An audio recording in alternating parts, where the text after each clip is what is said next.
Here we are, Astor Creek Golf and Country Club. Special guest with us today, TJ Baggett, Director of Golf. So we've been doing this series of interviews, Chris, talking about the course. And today there's no work to be done, right? It's play day. Your first day out on the course. Went out there with TJ. We're catching you at the turn here, going through the first 9. So what's the reaction? First 9 holes under your belt. Yeah, it's kind of nice to be here to not be working, to be honest, to kind of relax and have a good time. But to me, it's like kind of like Christmas morning, really. It's, the anticipation of getting to this point. And I've been out here so many times, like literally, almost weekly over a course of a year. So to get to this point to play it and like actually experience it is so cool for me. And it's been so cool to play with TJ, and I love it. I think it's going to be super playable, and I think the people that play here are going to just absolutely love it. Now, TJ, this is, I think, your 3rd time or so you've been out on the course. I've had the opportunity to play it a few times. So you get to go out with the guy who designed it. Was there anything new, seeing it through his eyes, if you will, going out together? Were there any new perspectives that, you were able to enjoy and appreciate today? Yeah, just talking about, the lines that you want to have, especially on some of the approach shots, the being in the correct side of the fairway. So it was really fun to get his perspective. And for you, I'm sure there's surprises, you're coming up, it's been on paper and you've driven them plenty, but now you actually got to play it. Anything that stood out to you as a surprise, a happy, like, oh wow, I didn't expect that, and that's great. Yeah, a couple holes. One thing I think is really interesting about the golf course is the holes, every hole kind of goes in a different direction. So today it's a little windy, not terribly windy, but we're literally exposed to, the wind in all different directions. So every hole you have to kind of think about the wind and how to play your shot. So that part, which is pretty typical of Florida. The other, like number 2, I think was a surprise because when you stand on the tee, you can't really see the green surface. You can see the pin, but the perspective is a little bit distorted. But to hit a shot, I actually hit a decent shot up in there, and it was kind of fun to go up, walk up over the ridge and see it sitting there closer to the pin. Number 8, like TJ played a great drive, and then he hit another second shot right up in front of the cross bunkers on the right and the perfect angle into the green. And so it was kind of cool to see a golfer play the angles and play the hole in that regard. I think one thing I knew that it was going to be, that was going to be the fact, but the golf course is really playable. I'm a 12-ish handicap. I didn't lose the ball today, made some bogeys and a few pars, but I was able to hit the ball, find it. So there's plenty of width. And I think the golf course is just going to be super playable for a lot of golfers to come out here and enjoy and not get beat up and kind of walk away with a good feeling. I was going to say, I know in chatting with you a little bit, TJ, you've talked about that playability point as well, and really the challenge is to be found in and around the greens. Correct. So talk a little bit about that, because I know that's something that you've commented on, that Chris, just the various styles of greens he's brought in is something unique. You don't usually find that at courses, just a variety. Yeah, you have to be a good chipper and a good putter, which is, the case always in golf. I mean, that's one of the first learned skills, but I think it's really one of the most important skills to have out here. It's not, you have really open lines off the tee. However, you really have to set yourself up for the correct second shot, for correct approach shots into the greens. But it gives you a lot of options. You can, I'm not a great chipper, so I was able to putt from off the green a little bit. Mm-hmm. You can hit a variety of shots. You can bump and run. You can use your wedges. You can use hybrid to bump and run. You can putt. So you really do have a lot of options from all around the greens. And I agree, it's a fun golf course to play.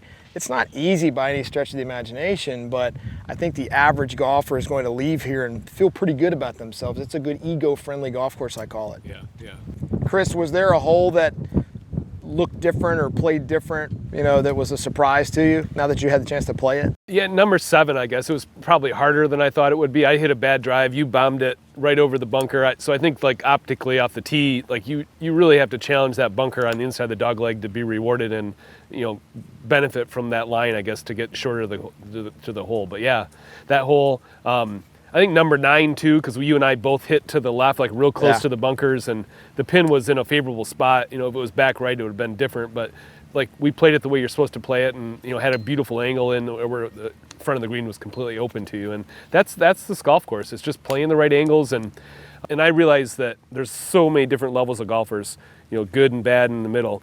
But I want people to come out here and just think. I want people to think about every shot. You may not be able to pull it off, but I want you to have to think about, okay, I want to try to hit it over here or close to this spot. Try to hit it to this spot. I don't want people to go up and just swing and not have to think at all. And to me, the best golf courses in the world are ones you have to kind of think through and plot where you want to hit it and where you don't want to hit it. And that's certainly the case. Yeah. Thanks for saying I hit a bomb, by the way. I'll pay you later. So you had mentioned, TJ, as far as talking about, short game is essential, as it is, but especially here in terms of the greens. Right over behind our shoulder here, very unique, is the short game practice facility. So talk just a little bit about that as a feature. I think that, all players, especially if you got to be thinking through shots, and you can practice that right here. Yeah, as we're offering membership opportunities right now, for those that love to practice, great practice facilities. We have a 15-acre practice range and then our 3-acre short game complex behind us. But there's an integrated par 3 course in it. So you can hit shots up to, I don't know, probably 100, 110 yards back and, back and forth across that area behind us. But you can hit all kinds of different shots, high, low, short, long. There's 3 sand bunkers back there, 2 grass bunkers, because you put a couple really cool grass bunkers on the golf course, so you can practice those back here. But yeah, we're gonna have some fun with that area too. I have some How ideas. so? What do you? Yeah, I think I can picture some night golf back there. Some glow golf, little band playing in the background, some music, some nice food trucks out there. Yeah, Sweet. We're gonna have a good time. Yeah, it's a great area. And you mentioned memberships, so just touch a little bit about that, because course is just about to open here. So what are the opportunities? So we have non-resident invitational memberships we're offering currently. Those are currently, there's a $5,000 initiation fee, $500 per month dues. To be able to come out here and play anytime you want and use the practice facilities, it's an awesome deal. For sure. Yeah. And then when we start home sales, of course, as you mentioned, they'll be resident, and the membership's included with your new home. So that's a wonderful opportunity. And so we're looking forward as well, when the course opens next month, to get home sales started as well, the new models and all that good stuff. Yeah. And for you, so coming down here, playing it, are we going to see you back here again? You got any? I hope so. Okay. Yeah. Okay. I don't have any other projects in the area right now, but I hope. So we got to make up excuses for you to come down. Or you guys need to do another golf course there we go. soon. All right. But no, I love it down here. We were just talking, like, you go into Fort Lauderdale, and it's so chaotic down here. You come up here and it's peaceful. Everything is pretty new or brand new, so it's got like a really fresh, like, cool vibe up here, and it's just laid back, and we're out here and it's peaceful. You don't really see highways or other roads or other people, so it's really a great setting, I think. Now, as I mentioned at the start, we're catching you at the turn, so you guys are going back out to enjoy the back 9. Which hole there are you looking forward to? It's like, I finally get to play this. This is the I've been anxious for. Two holes, I guess. Number 11, because it's a short hole, and I want to see if he can drive the green. It's my favorite. It's my favorite hole. And then the other one. Have you driven the green? Close, but no. All right, so today may be the day. Maybe the day. Be a favorable wind. Yeah, it should be. Yeah. And then 15, the par 3, that's has the green that's kind of raised up with the bunker all around. I'm excited to play that and hopefully make it on the green. But I think that could be our most challenging hole, is a par 3, which would be really interesting. Yeah. And Great for hole. you, this is your third time out, so on the back 9, what are some of the highlights to you? Same thing. 11 is my favorite hole. I don't know, I love the way it looks, the challenge of it. It's, from a design standpoint, you can go for it, but you've got to be careful. There's a lake up to the right that you can't really see. So, and it's probably the smallest green on the golf course too. So it's. And the green complex itself is just really unique and interesting for a short hole. It's even if you have it up there close to the green, it's a challenge to get the ball close to the hole. So it's a fun golf hole. Right. I as well like 15. I think the stretch of 11 through 15, that's really good golf through that stretch there. So not that the rest of it's not, but those holes are challenging. Fun stretch. Yeah, 13 and 14 probably play in the predominant wind from the east, and so those are going to be tough holes. Yep, 15 as well. All right, so beverage cart right at the end of 15. That's when you got to reload. And talk a little bit about kind of the course services and things that are happening on the course while folks are out enjoying their round. Yeah, I think we surprised Chris today. Our normal hospitality daily will be we're going to greet you with chilled mango scented towels. Halfway through each 9, and when you finish. So, you know, the goal is to help you create memories and build friendships, and part of that is providing hospitality and making sure people have a great time. So Yeah.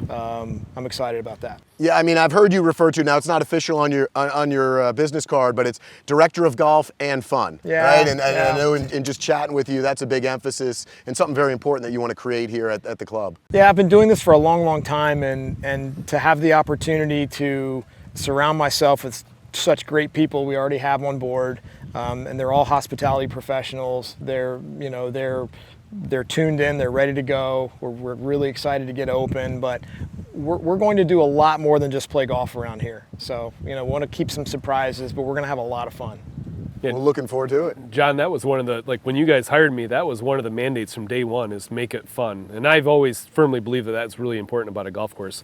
Because at the end of the day, like, there's no better sport that brings people together from a social aspect. And this place is going to do that. There's so many, I call them like social hubs. We got the short game area, the practice facilities, to be able to play together with your friends, with your spouse, with your family. That's what, to me, what golf is all about. And so if we can do that while making it a lot of fun and pretty playable, we don't, you know, lose a dozen balls and get beat up. I mean, Yeah. I think we've won, or we will succeed if we create that. Yeah, people will gravitate towards that. They want to come back and experience it again and again. Yeah. And so I hope that's what people say when they leave here, is they had fun, great hospitality, good golf course conditions, you know, very interesting, but I'm primarily hoping they fun. also say, man, I want to live there. Yeah, Right. yeah, there we go. That's the most So important that'll be a part. good thing Yeah, too. Yeah. Because we can certainly take care of them on that count. Yep.